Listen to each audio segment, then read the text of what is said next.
नागपूर महानगरपालिकेच्या महापौर निवडणुकीची तारीख आता निश्चित झाली आहे। येत्या 4 फेब्रुवारीला नागपूर शहराला नवी महापौर मिळणार आहे।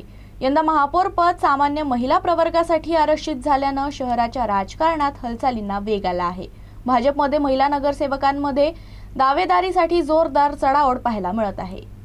नागपूर महानगरपालिकेतील महापौर निवडणूक प्रक्रिया आता निर्णायक टप्प्यात पोहोचली आहे। 15 जानेवारीला मतदान प्रक्रिया पार पडली तर 16 जानेवारीला भाजपाला स्पष्ट बहुमत मिळाल्याने अधिकृतपणे जाहीर करण्यात आलं। यानंतर 22 जानेवारीला महापौर पद सामान्य महिला प्रवर्गासाठी आरक्षित असल्याची घोषणा करण्यात आली। या घोषणेनंतर भाजपच्या महिला नगरसेवकांमध्ये महापौर पदासाठी दावेदारी वाढली असून पक्षांतर्गत पातळीवर चर्चांना उधाण आलं आहे।